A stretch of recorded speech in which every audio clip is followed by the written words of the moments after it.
God'll get you for that one. Maude is owned by Shout Factory. God'll Get You for That, Walter is produced for entertainment purposes only. Sponsored in part by Finley's Friendly Appliances. Hello, everybody, and welcome to another episode of God'll Get You for That, Walter. Or Mr. Williams. Or Mr. Williams in this case. In this case, yes. My name is Tomcat, and I am joined by the fabulous, the effervescent, the jovial, the talented Toni Homeperm. That's me, I think. Yes, that's you. I think. And that is the last bit of complimenting you will get for the entirety of this episode. This episode, we're going over The Slumlord, which was Season 1, Episode 13, and it aired on December 19th, 1972. Yes, it did. Whew. You know, I always forget just how much Norman Lear and the writers of Maude packed into every single episode in the first season. Yes, there was a lot to digest. So much to like. I feel like we need some type of digestive to get through half these episodes. So this episode deals with Walter and Maude, whom signed paperwork about the Riverview deal. Yes, which was a tenement. Yes. It was supposed to be a tax shelter. It's supposed to be a tax shelter. And there is now a picketer in front of the Finley's home saying, a slumlord lives here. Right. Well, before we even get to that, let's start with the very beginning. Which is a very good place to start, so says Julie Andrews. Yes, so we're in the living room. We're in the living room, and Maude is talking to her plants. She's yelling at the plants. She's yelling at the plants. She can't talk. She can't just talk to the plants. No, never. She has to yell at the plants. She has to be aggressive and militant. Yes. And that's the only time I remember seeing plants in the living room. Yeah. Only time I mean, maybe it was just a plot device. I'm sure it was. I think it was just a plot device. I'm sure they probably all died after that episode. Oh yes. They weren't doing well for They were not doing well for Maude. As it was. Yes. Which is why she was yelling at them. And she was almost talking to them like a drill sergeant. Oh, yeah. Like, you better shape up or ship out. No wonder they were expiring. I mean, if Maude was yelling at me, I, too, would feel the same way. So it is Carol who then comes in. Carol enters. To tell Maude that there is a black man picketing. Yep. So this episode does deal with the disparity between the races and, of course... Race, class. Very much so. Race and class and the social standing of white people in reference to black people. Right. Again, very much an issue during the 70s.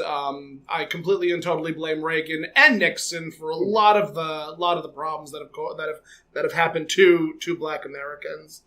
But again, we can only speak as white queer individuals. We cannot speak for the entirety of the black community.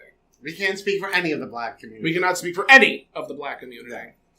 No. So with that in mind, there is a black man outside picketing that there is a slumlord that lives here. So Carol is trying to reason with Maude, and again, Carol was very. Again, the logical, very progressively thinking... very much the voice of reason in this episode. Correct. 100%. Calling out a lot of the hypocrisy going on. Very much so. Definitely a lot of the hypocrisy going on. So, yes. Carol enters, and, the slum tenement was on River Street. It's owned by a new syndicate. Yes. That was the thing. And Walter Findlay was part of that syndicate. He was one of the investors of that syndicate. That I thought such a strange word to call it a syndicate. Very strange to call it a syndicate. Criminal. That has very much so. Sounds but criminal. I mean, blue collar. We look at that now. This would technically be considered a white collar crime. White collar crime. A white collar crime, not blue collar. Yes. I'm so sorry. Definitely. So, so when Carol explains to Maude that that's why the gentleman is out there with a picket sign, because Walter is a part of this syndicate that is the owners of this tenement, which is a slum. Mm-hmm.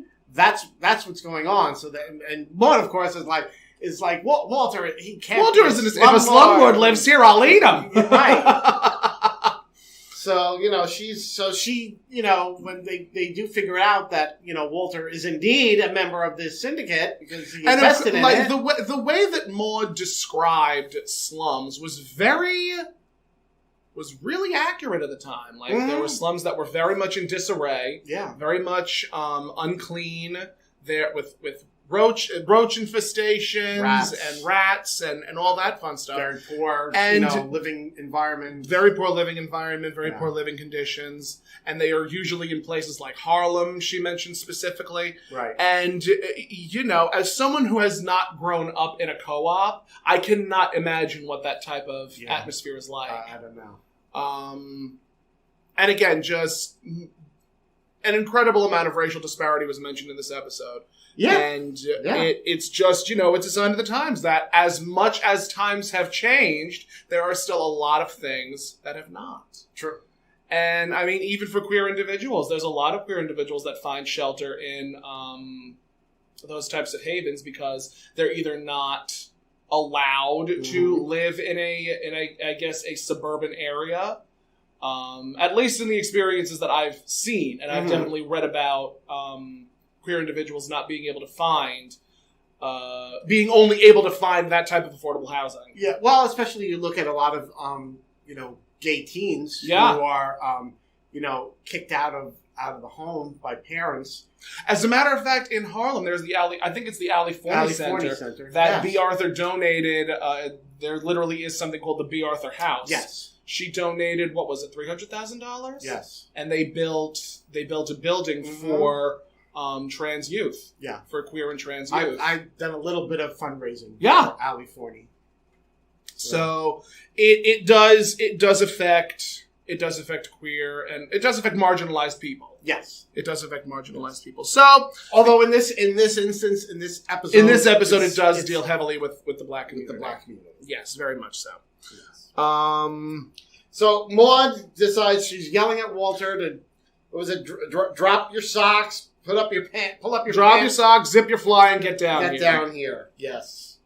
And Walter does, and of course Maude in true. Oh, and she makes Carol take Philip out the back way. Scrunch. Yes. Philip didn't even I don't think he even got a single word. No words were uttered out of poor Philip's mouth. Yeah. But yes, Carol took him to school in the Volkswagen, and Philip was like scrunched and putting himself away and just hiding, I suppose. But we'll get to Philip in a moment because he is mentioned again later in the episode. So the episode continues, and when Walter comes downstairs to address these issues and whatnot, Maude is just belligerent, like just. How dare you? How could you? How could you be a slumlord? How could you be a slumlord? Walter. Going on and on Yes. and on and on and on and on. And they decide to invite the picketer inside, and his name is George. Well, before we get to that, before we get to that, Arthur comes in and makes the really super cringy He has remark. Arthur was in the house for maybe 2 seconds, and in those 2 seconds, he made very off-color comments. Off-color? Wait. Racist. He made racist very comments. Racist comments. He referred to the picketer as a lawn ornament. As a lawn ornament. Yeah. As a lawn ornament. Much more animated than those colored jockeys. Colored jockeys. And it only speaks Please note, anyone listening, we're only repeating what... We're only repeating the line. We are only repeating the line that is said. And, it really is something because people like Arthur are the Republicans that we see in Congress today. Yeah, exactly. Isn't that something? Oh, yeah. I think it's disgusting. Yeah, I think it's absolutely awful. It is. But that's the type of personality that Arthur is. Arthur is a very much, I think by today's standards, he would be considered a aggressive conservative Republican. He'd be a MAGA hat wearer. Oh, yeah. He'd be a MAGA hat wearer. He'd be the Mitch McConnell of his generation. Absolutely. So it's so funny that, later in his career... different strokes. That, the actor's name is Conrad Bain. Conrad Bain, yeah. Became such a, in Different Strokes was such a progressive character. You know what we call that? We call that progress. Yes. But definitely. I mean, even so, Dixie Carter, in Designing Women, was very Republican. Dixie Carter? Oh, yeah. That was the Dixie actress. Carter, the actress. The actress, The actress who played not Suzanne Sugarbaker, that was Delta Burke. Julia Sugarbaker. Julia Sugarbaker was a very aggressive conservative. Oh, really? Very aggressive conservative. Interesting. Because there was actually a stipulation in her contract later on where if she did one of her infamous Julia Sugarbaker rants about progressivism and the forwarding of the women's movement, she would do an episode where she would sing. If she did an episode that involved her being a progressive, a Democrat, and just the iconic Julia Sugarbaker that we know and love, she would be able to do an episode where she would sing later in the series. Yeah. Can I get that in my contract? Well, see, it's different because you're not a conservative. There's the loophole. Oh, darn. I may sing anyway. But yeah, that was the stipulation in her contract. So it's interesting. It's interesting seeing an actor play a certain way. Yeah. When they're not that way. Not that way. Yeah. Interesting. Acting. So Maude calls out Arthur, wanting to know where the front end of the horse was. What a beautiful line. He was the back. I mean, well, they couldn't say horse's ass. No, of course not. No. They only said that I think like once or twice in the series. Yeah. But everything else is like a horse's patootie. Right. Or they would call sex whoopee. Right. They would never use actually those words. But Dan was used a few times. Yes. Yes. And I think Walter went to try to call Tobin to try to get out of the deal. I have it written down. I'd love to feed you to a Saint Bernard. Oh, yes. That's right, because Arthur says it's a dog-eat-dog world out there. Dog-eat-dog world, yes. Yes. And I think that's about when... it gets worse. Vivian called, right? Vivian calls and says that they are the talk of the supermarket. Because Maude goes, "Thank you, Vivian, thank you. I knew I can count on a friend to tell me what's going on." Right. So Arthur says before he exits, tell the police, just call the cops. Mm-hmm. And I even have written down, police protect slumlords. Right, which is true. It's very true. It's very true. It's very true. So you know, there's, again, a lot to unpack with this episode. Yeah. A lot to unpack with this It's funny because it made me think about, remember, on Golden Girls, yes, Dorothy was also a slumlord. Yes, Dorothy was a slumlord in one of those episodes. Because her and Stan owned the apartment building. On the apartment complex that was left to Stan by his dead uncle. Something like that, yes. Something to that effect. And they tried to put... the uncle. Yes. Dorothy's uncle, Uncle Angelo. In the apartment complex. And again, it was And Rose did the expose. Rose did the expose on it.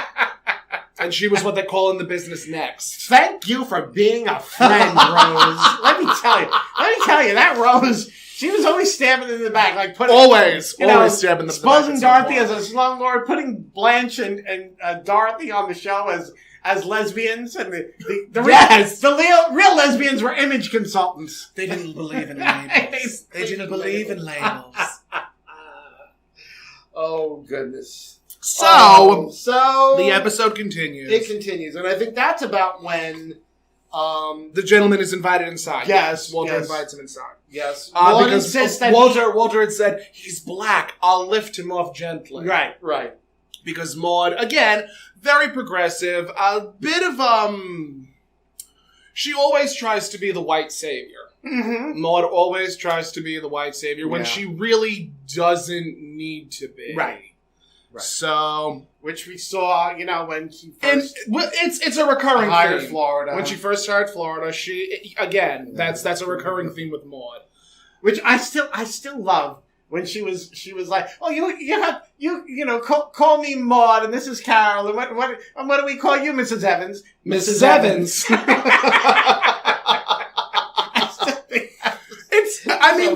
The writers did their homework with what they had. So, actually, I want to address something. Before Arthur left, he was like, that's how business works. Yeah. Men, and specifically men. Like, he did not mention women because women were not involved in business transactions like this. Yeah. So I wish like hell I was able to like write down his entire line, because it really showed I don't want to call it the dark side of business, but it showed how white collar individuals were able to get away with putting their money in these tax shelters. And they still do. Yeah, very much so today. They're gonna. I swear they're gonna nail him for it. I hope to Christ they nail Trump for this nonsense. I mean, really. Do we really need billionaires that can travel We don't into need billionaires. space? We do not need billionaires. You know how I feel about billionaires, Tony. I do not like billionaires. Billionaires in space. I am a firm believer that billionaires should not exist. They just should not exist. Nobody needs. No one needs that much excess. Money. No one needs that much excess. They have more money they could use in like hundreds of lifetimes. Yep. While they are literally, which people only on this earth that are starving. Yeah. It only speaks more to the type of character that Arthur is. Yes. Because there are people like that do exist in this timeline. Mm-hmm. There are people like that still exist like this today. Yep. So I just, oh my God Almighty! So they invite Mr. Williams in, and and he's pointing out to Walter how there's like a roach in their as building. Big as the Volkswagen that Carol was driving. Bigger than the Volkswagen that Carol was driving. Where he saw Philip's the top of his head scrunched down. Yes, there was one line that tickled me when his name is George Washington Carver Williams. And when he was introducing himself, Walter goes, "You were named after a great man." And Mr. Williams says, "No, I was named after my father. He didn't amount to much." Right. I don't know why that tickled me. I don't know. So Maude enters and she goes, "Oh, hello, Mr. Pickett. Would you like a cup of coffee?" Yeah, she's like so like domestic goddess. Yep. Domestic goddess. Right? He's like, sweeping in, like very Maude-like. Yes, let me welcome you to our lovely home, and let me offer you, coffee. Yeah. And just very, domesticated. Yeah, very domesticated. So they all sit down and they have a conversation that pretty much goes over what it is that they've done. Yeah. And even they can't explain it. No. I even have, I think I have it written down. In our income tax bracket, which isn't all that high, they have tax shelters where you invest money in the tax shelter. They kept on going on and on in this circle where they just didn't know what it was that they were doing. Right. And I think one of the funniest lines in the episode was when Mr. Williams turns to them and goes, "And we think we got problems." Right. Because it's one of those things where, you have this lower class black individual talking to these upper middle class white individuals, and the upper class white individuals don't know what they're doing. Mm-hmm. It's just really. And I love how they're explaining to him, well, you see, it's like, we take the money and we put it into this tax shelter so that the government can't take any of that money. And he's like, "Oh, you're stealing." Yeah. Like there was a lot of pointing out the hypocrisy of these like white collar crimes. Yeah. And how they're still happening today just really bothers the hell out of me. It really bothers the hell out of me. Yeah. And I do wish that there was more that can be done outside of, voting for people that would do more positive things for these neighborhoods and for these buildings. That's right. I mean, I do have to say, how many times, and I apologize for cutting you off, how many times have we seen in local news sources, like, "Oh, this building hasn't been renovated in years. The paint's peeling off the ceiling. The plumbing needs to be redone." How many times do we have to continually see that on the news before something's done about it? You still see it. Yeah. I think we'll continue to see it until the buildings fall down. And that's how we ended up with the problem in Florida. Yeah. That's how the condo was not renovated. The condominium was not taken care of, and it collapsed. So we're going to start seeing a lot more of that, and I do think it's going to happen more and more frequently unless something is done about it. And that's mentioned later on. We'll get to that because I have it written down. I have it written down here. Yes. So now Carol comes back with Philip. She had to bring him home because another little girl called him a fascist pig. Yep. So even before that, I do want to point that out where Mr. Williams, as Mr. Williams leaves to continue to pick at the house, he says, if you talk to your plants, they'll grow real special. So it was one of those things where it was like, you know, you have this charming individual who's talking to the plants saying, "Oh, I hope you grow big and strong. I hope you need to talk kindly to your plants," which earlier in the episode, Maude was not talking kindly to the plants. No. So after that, and he points out that's how they talk to the cockroaches. That's how they talk to the cockroaches. Yeah, so that they'll be big and strong. I guess. I don't know. So Carol has to bring Philip home from school. Yes, classmate called him a fascist pig. Yes. And then as soon as Philip goes upstairs, Florida enters. Silently, we don't hear anything. We hear not a peep out of lines from Philip. That's when Florida storms in. And she quits on the spot. Yes. She actually turned to Walter and says, "Master Slumlord, your faithful old darky is leaving the plantation." Very much a it's a cringy line, but it was delivered in a very honest way. Yeah. It was delivered in a very honest way. And it only, again, speaks to Florida's character that that this is who she is. And if you're going to insult her by having this slum in your name, then what business does she have working for you? Right. And I think Maude did one of her, Florida, do I look like a slumlord to you? And then Florida delivers, again, one of my favorite lines. All you slumlords look alike. Yes. Which, yeah. And Maude proceeded to, yell at Walter. And Florida actually stormed back in after having stormed out. And she took a plant. She came back to take the African violet. Pointing out that, it was not a conducive environment for an African plant. So that's the commercial break. Yes. That's when we get a commercial break. Now, when we come back, I have to point out, Maude is wearing the most hideous blue and orange outfit with an ascot. That outfit was hideous. And I think she had on, what was it, blue bell-bottom jeans? No, wasn't it the same color, same color orange pants? I guess so. I'm pretty sure it was that same... Because that's what they did. They did a lot of contrasting colors. But that was the thing in the 70s to contrasting colors. I know, but... Not the greatest in the universe. That outfit, you could actually, stare at that outfit, and then if you looked at, a white wall, you would see the exact opposite. You would then see, an orange shirt with a blue sleeves. Blue vest or whatever. I mean, it was bad. It was bad. That was pure 70s fashion. When I used to do when I did Maude live, I would think about what I could wear, what was it that I could get away with wearing, and I would have this. I would go through my wardrobe and see, all right, what works for Maude? Do I want to do? Because I had this. I think it actually belonged to my ex.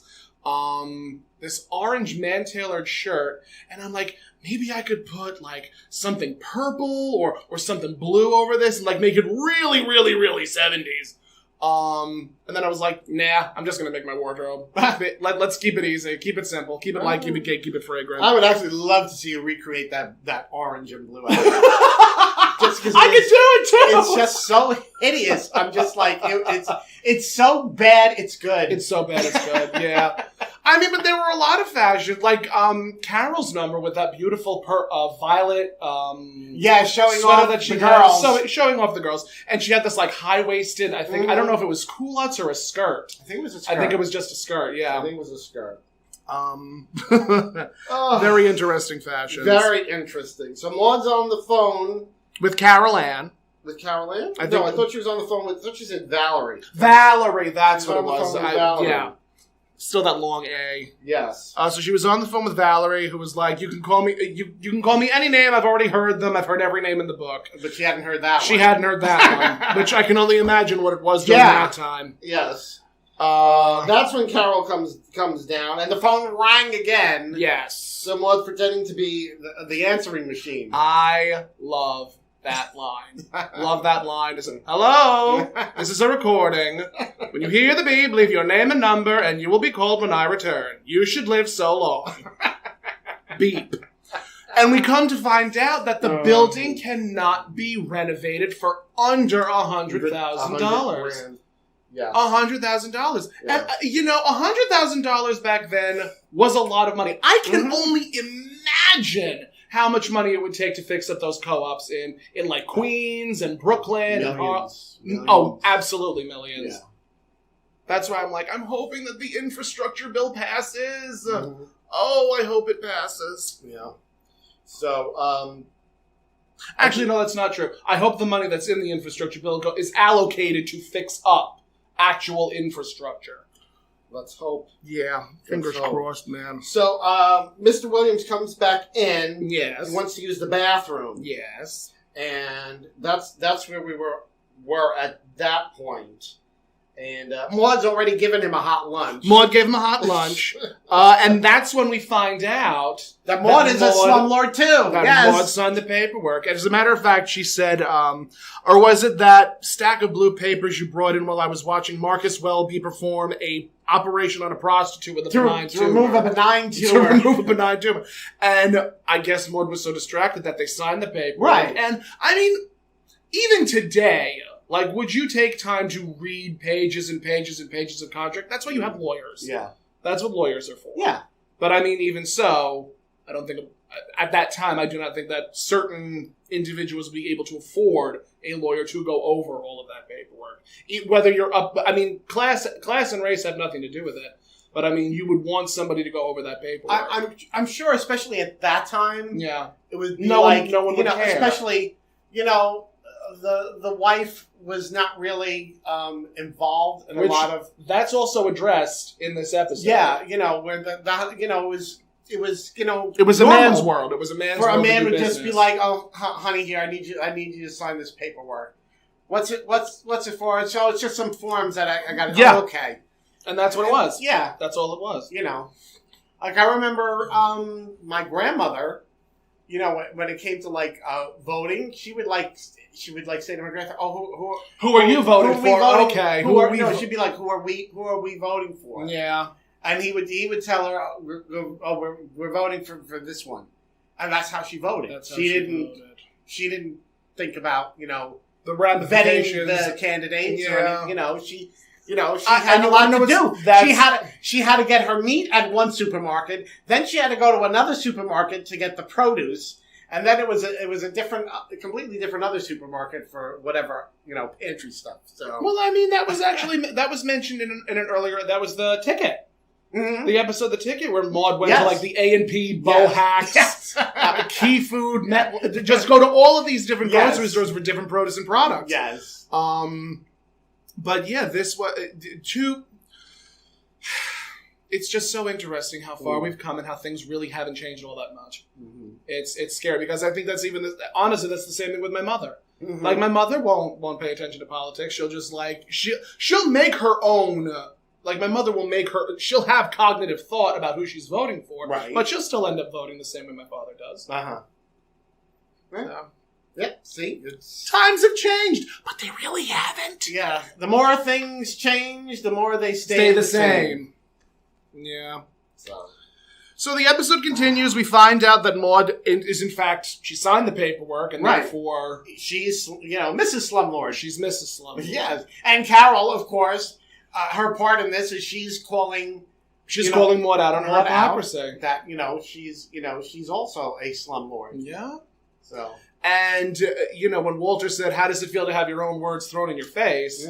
Like, Maude was very honest. She says, at least it came from Carol because Carol is standing to her principles, and I should too. Right. Because if it were up to Maude, she also would be throwing Walter out with the picketer. Right. With Mr. Williams. So Walter's been trying to find someone to buy him out. It's also important to remember that Mike Tobin was the name used for the person who was trying to get the Riverview deal off the ground. Yes.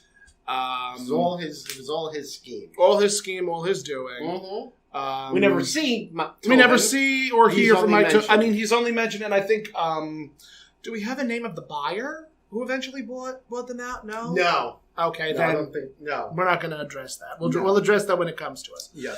But the thing is, Walter, he's only offering like 60 cents on the dollar. 67 cents on the dollar, so he'd be out $3,200. $3,200 bucks. $3,200. Which is, not a small amount of money. Not at that time. And at that time, it was at that time, a large it was amount of money. a large, it was a very large sum of amount. money. I mean, I can remember my parents, they bought their home around that time. Yeah. And their home was, I think, $18,000.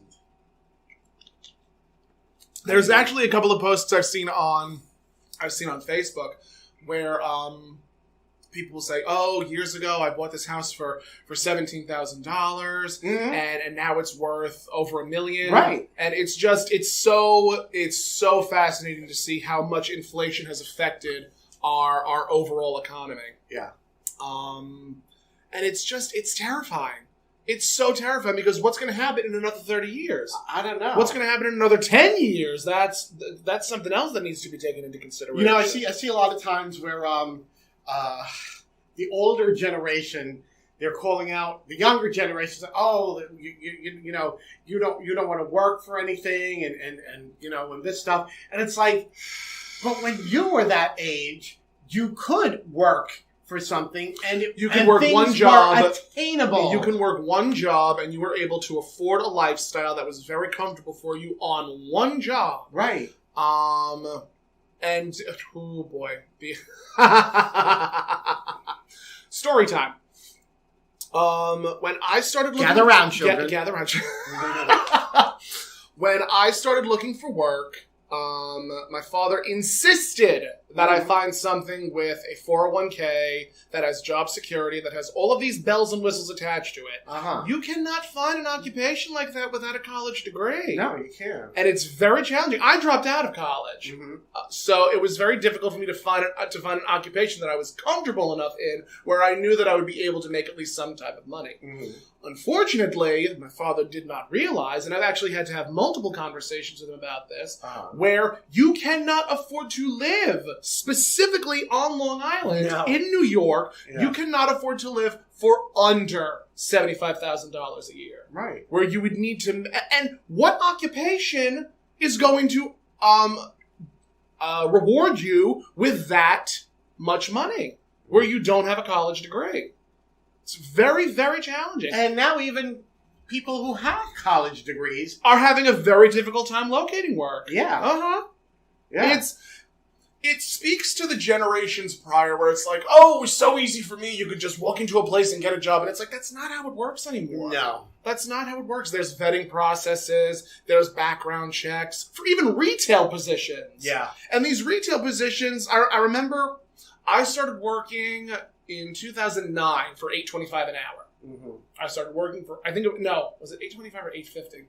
Regardless, in 2009, my starting salary was $8.25 an hour. Mm-hmm. I think my first year I made $10,000 a year, and then the next year I made $9,000. Oh, jeez! And then the year after that I made $8,000, and it just kept on getting lower and lower and lower because my raises were only 25 cents. Yeah, what is that? That's nothing.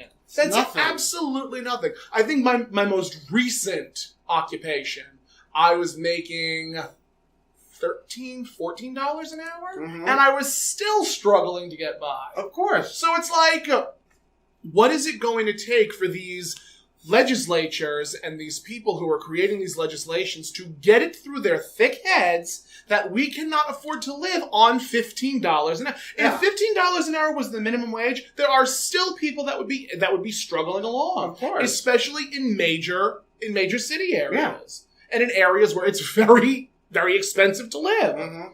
So that's why I say tax the rich. Yeah. Tax the rich, tax the churches, get that money circulating, and there's Another post that I saw, if you give a poor man $600, it's immediately recirculated into the economy. Right. If you give a wealthy man $600, they can sit on that money. Oh, yeah. They can sit on that money. They can put it in. They can put it into Swiss bank accounts. They can put it into other accounts. Oh, yeah. They can put it into their savings. Right. And it won't be circulated. Right. So it's very difficult.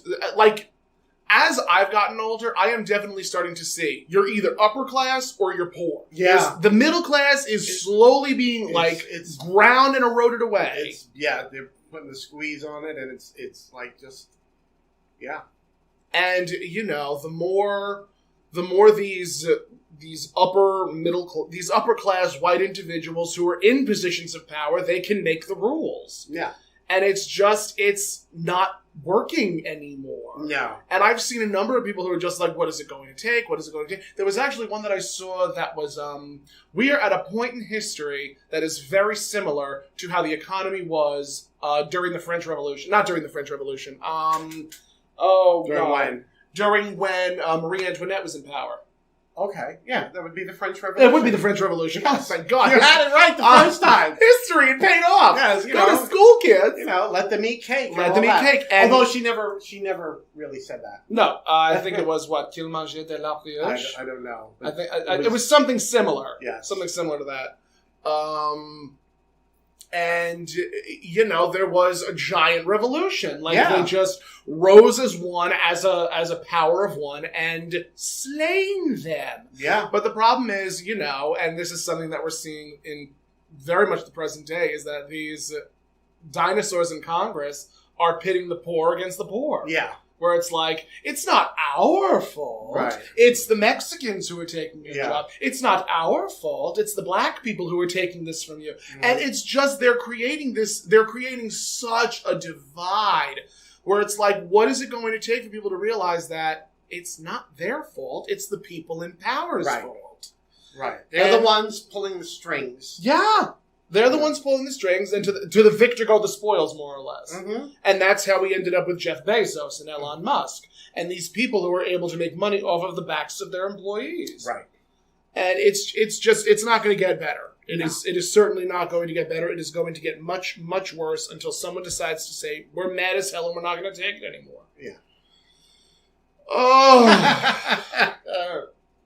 Tangential, but appropriate to the conversation that we're having. Very germane to this episode. Very much so. Ooh, an S&T word. Every episode I have to throw one in. Yes, and I appreciate them every time. Just to make myself seem more astute than I truly am. No, listen, I can say this as someone who's known you for a long enough period of time. You are a very intelligent person.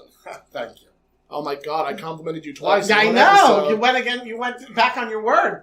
Does this mean I get to sing in the next episode? Yes, but you have to sing Hard Hearted Hannah. Oh no. Hate that song. Don't die during recording. I promise nothing. So the episode continues.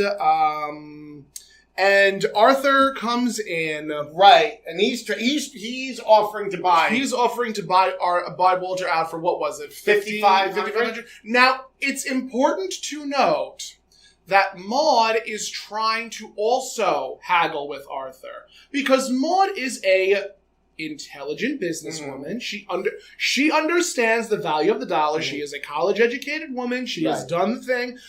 But Walter was like, Maude, why don't you go into the kitchen and make us some coffee? And it's like, he doesn't want her to screw up the deal. He doesn't want her to screw up the deal. He thinks he's going to get Arthur to buy it. And, and I guess, because he knows Maude, she's the perfect person to, rile Arthur up. Yes. And he's like, I think he was thinking, let me get her out of here so I can, schmooze Arthur and he'll buy it and it'll all be good. And even Arthur said, it's a great piece of property. For someone of Arthur's status, who is a doctor, who is able to accrue and afford these things, it would be a great business expenditure for him in his mind's eye. Yeah. So they're going on and on about it, and then Maude re-enters with some hors hors d'oeuvres and Yes. some coffee. Swedish meatballs, for one thing. Swedish meatballs, and I think, pig in a blanket? Pig in a blanket. So Maude is trying, and then she says... She's back to domestic goddess. And then she says, how about, what was it, how about 7,000? Yes. So at least Walter will only lose 1,000. So Arthur goes, I'm sorry, 5,500 is the highest that I'll go. Final offer, yes. And again, it just points out the hypocrisy of it. What is that? Is that your final answer? Who wants to be a millionaire? Yes, who wants to be a millionaire? Is that your final answer? And Carol is still calling them out. Yeah, Carol's still about Actually, earlier, before Arthur comes in, Mr. Williams is in, and they're having a back and forth where, now Maude is not propositioning, but giving Walter an ultimatum where you're either going to sell, because we missed a lot.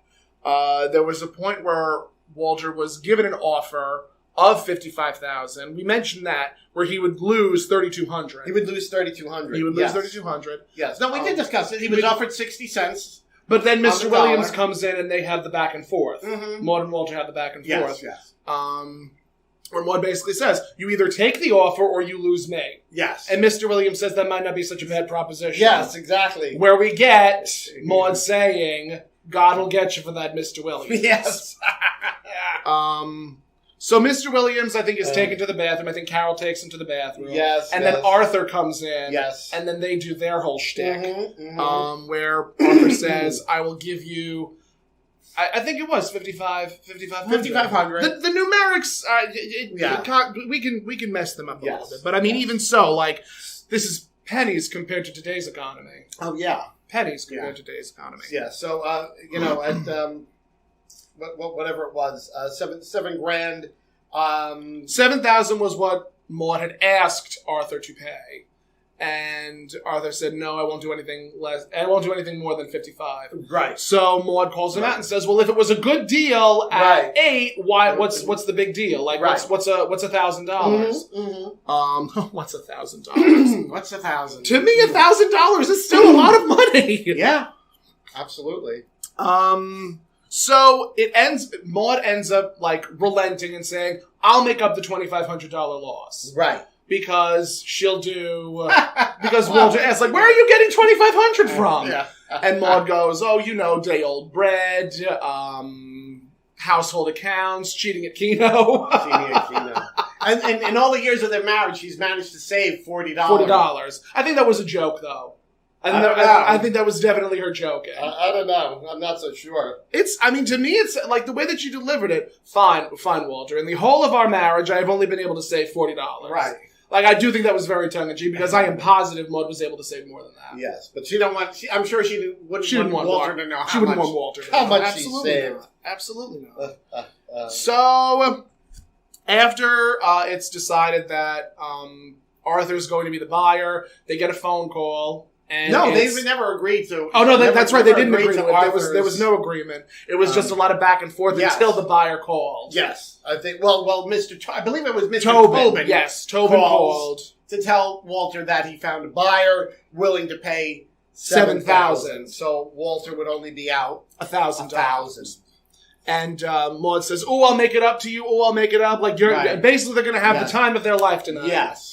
And it's always nice that sex becomes the bartering chip. Yes. Well, nature's credit card. I never leave home without it. How do you think I pay for all my wigs? Oh my God, you're killing me twice this episode. Oh my God. So. Oh my goodness. That's what's determinable. So they bring in Mr. Williams comes back in to tell him the good news that they sold their part of the They're no longer slumlords. No longer slumlords.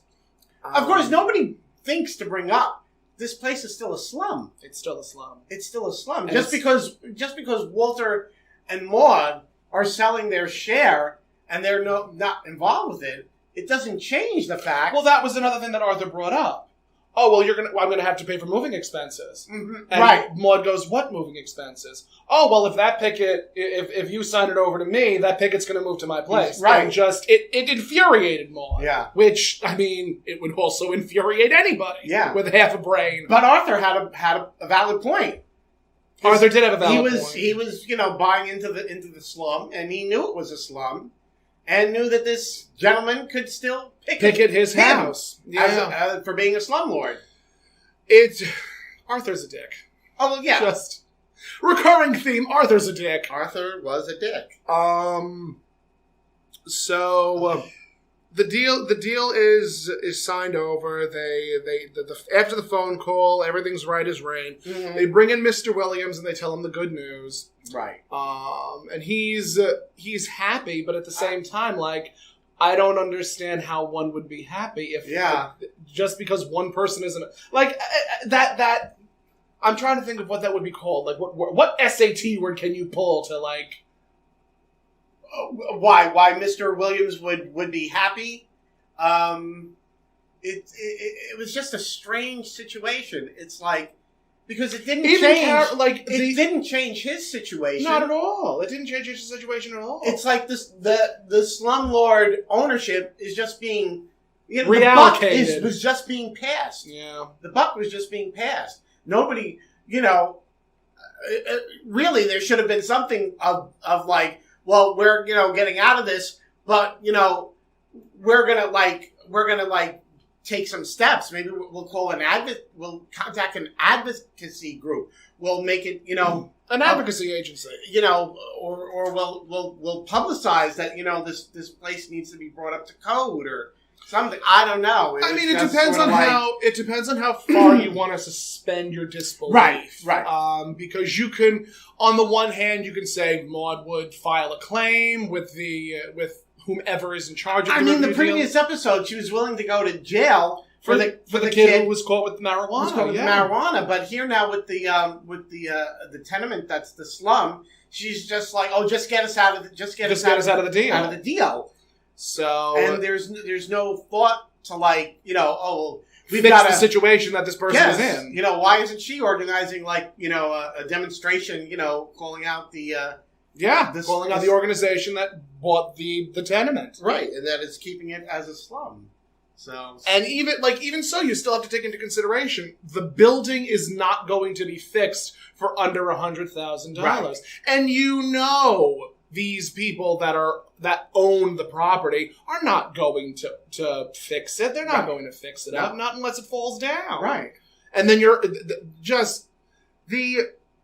the episode is very interesting because it does point out the hypocrisy of these individuals who are like, and again, it only speaks to the show itself, that you would have this aggressive, militant, pro-black, just this progressively thinking woman, right? Unable to do more than what the writers allowed her to do, right? So,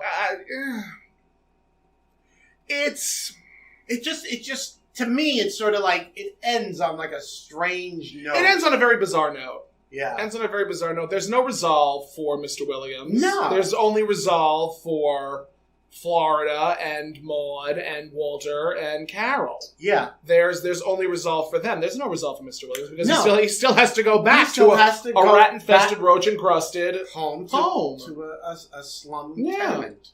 Yeah. It's all, we've mentioned this in previous episodes. It's also very important to note that certain, that marginalized people were just not able to afford housing in certain suburbs because they were just, Smithtown, Levittown, specific. I don't know of many areas like that outside of Long Island, but I do know that in Smithtown and Levittown, you just were not able to afford.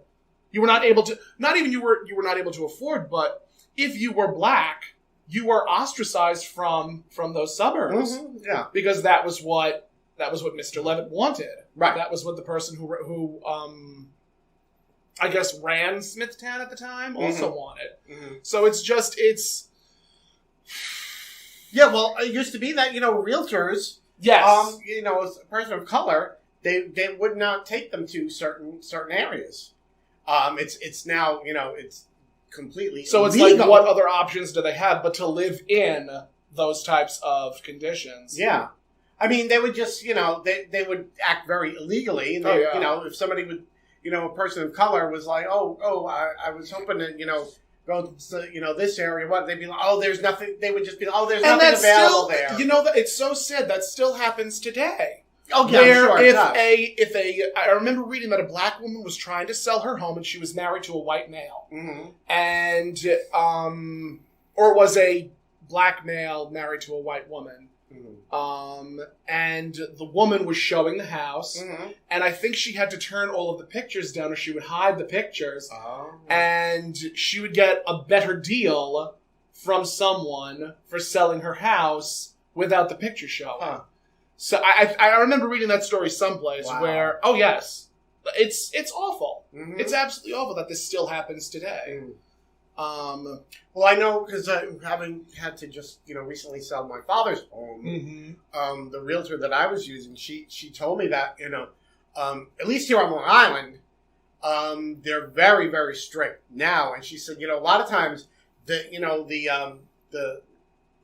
realtor licensing board, they'll actually send in people undercover to see how the agents are what they're doing to make sure that they're on the up and up, mm-hmm. and they'll try to see if they'll try to pull a fast one, telling them, oh, you don't want to go to that area or this or do that or this, sway them, try and sway them. Yeah, because they're at least as far as here in New York, it's non-discriminatory. That's the law. In certain areas, I would venture to say that there are still some people that are it's the same thing. Of course, that's why the agency has to send people in. Yeah, that's why the agency has to send people undercover to catch them. Yeah. So yeah, it's just unfortunate that it still happens. 50 years later, it's still happening. Mm-hmm. 50 years later, mm-hmm. the market is still very much a white-run organization. Oh yeah. It really does break my heart, and I do wish that there was more that can be done to change that. Yeah. So Maude makes trying to alleviate the situation. She makes Walter give him $60. Give Mr. Williams $60. Yeah, and then at that point, I think Florida enters. Yes. And Maude tells Florida the good news, we sold the Riverview deal. We're no longer slumlords, because Florida came back and she was like, I had to pick up my my radio and my television set. Yes. And in doing that, Maude told her the good news, and then Walter ended up. I forget what happened between what Walter said and when they all agreed that everything was fine. I think even Maude was apologetic. I wish that there was more that could be done. Yes. Yeah. She was. And I think Carol said, well, what's $60 going to do for him? Right. That's not going to help his situation. Right. Which she was right. Which she was very right about. But Walter had said, why don't you run up the money in a crap game or something? Yeah. And that was just, Walter, shut up. Yeah. Just why are you opening your mouth? Yeah. And because it was a very prejudiced comment. Yeah. It was a very prejudiced comment to make. And Maude was beside herself, how could you say something like that that to this person? And then Mr. Williams says, I'm going to put it towards a worthy cause. And the writers knew what they were doing, again, very tongue-in-cheek, but of the time. Yeah. And when he said, I'll put the money towards worthy cause, Florida says, worthy cause is up 10-1. Yeah. So he's going to put the $60. And she gives him money to put down put $5 on the nose for me. Yeah. But I mean, we have off-track betting here. It's just gambling. So the money's still being run up towards something illegal. Mm-hmm. It's just, I guess. No, it's legal here. Yes, of course, it's legal here. Which always amused me that so many people were against casinos on Long Island. Mm-hmm. I've seen so many signs where no casino, don't put a casino, don't put a casino here. Right. But the building's making a lot of money. Yeah. building's making a lot of... That building is making a killing. Yeah. And just... I don't know. I think they worry about the ancillary things when it comes to gambling. Yeah. Like, because it always involves alcohol and... which, people worry about drugs and prostitution and, there's a lot of ancillary issues that go along with gambling. I mean, you can look at, like in Vegas and, but... Sodom and Gomorrah. That's what happens in Vegas. Yeah. It's Sodom and Gomorrah. But it goes along with it. Although since we've had like the casino here on Long Island, there's been a couple of holdups. Have there been? Not holdups in the building, but holdups outside the building. Like someone's been mugged outside the building. Yeah. See, and I think that's only happened like maybe twice, maybe 3 times since its inception. Although in this current climate, it's like those kinds of things are rampant everywhere. Yes, they are. Yes, they are. Because people, I think, are at their wits' ends. Oh, could blame them. Yes. So that's where the episode ends. No. I mean, that's where the episode ends. Then there's the epilogue. Yes. Then we have an epilogue. The epilogue with Walter is talking. Walter is talking glowingly and lovingly to the plants. So sweetly because he got laid. Him and Maude had their fun that evening. After the loving, I'm still in love with you. Thank you. So I had to get some singing in. I mean, hey, it's only fair when I sing my Engelbert Humperdinck. That's who sang that. I know. A fun fact: my grandmother's favorite singer of all time, Engelbert Humperdinck. Engelbert Humperdinck. She said he can put his shoes under my bed any time. I'm going to use that expression from now on. I'm definitely going to use that expression. So Maude comes down. Maude comes downstairs and she overhears. Yes. She overhears. P.S. That is one of my favorite robes that she wears. That was a beautiful robe. Thank God, because that blue and orange outfit was horrible. It is. I mean, it was of the time. That was what women wore. They wore contrasting colors. God. And I mean contrasting colors. Yeah, you don't get more contrast than blue and orange on the color wheel. Well, good for her. Yeah. Hey, but I mean, that taught me how to color correct. Oh, did it? Mm-hmm. Okay.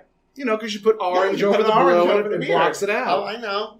Oh, you know. We both know. We've both been there. We both know. I have that written down, actually. What? When, after the deal was signed over and whatnot. Yes. Arthur says something about him not being able to help or that he wasn't able to help. Mm-hmm. And then Maude says, well, I'll say it for you. You didn't help. You didn't help.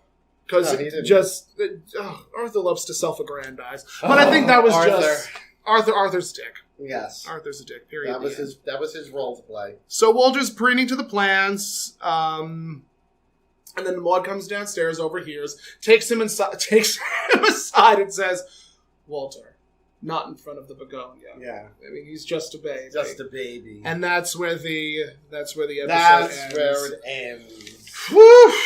Oh my. You never realize how exhausted you are after talking like such politics for an hour. I know. It's something else. And then using such big fancy words. No. Your brain is just so fatigued. Fatigued. But yes, thank you for joining us on another marvelous, marvelous episode of God Will Get You for That, Walter. Or Mr. Williams. Or Mr. Williams. As it may be. As it may have been in this case. Yes. If you would like to follow us, you can at Finley's Friendly Appliances on Instagram. You can email us at finleysfriendlyappliances@gmail.com. Yes. If you would like to follow me, you can at that Tomcat and that Tomcat.com. And if you would like to follow this gorgeous individual, you can at ToniHomeperm.com. And also, don't forget, people can listen to our podcast. They can follow us on Facebook at God Will Get You for That, Walter. Yes. And on most of the streaming platforms, including, say, iHeartRadio and Apple Podcasts. And Spotify. And Pandora. All at God Will Get You for That, Walter. Yes. And on YouTube as well. That's right. We're on YouTube at God Will Get You for That, Walter as well. God Will Get You for That, Walter. And we'd love it if you would subscribe to us. Like, subscribe, chat with us. Yes. We're all about communicating and to us. stuff. We're lonely. We don't hear from you people. We know only you're have listening. each other, and that's not enough. No, it's not enough. It's not enough. I'm sorry. Oh, my goodness gracious. But we will see you again. We won't see them. We won't see them, son of a bastard. They'll hear us. You'll hear us again on another episode of God will get you for that, Walter. Have a wonderful day, kids, and we'll hear you soon. You'll hear us soon. Bye. Bye-bye.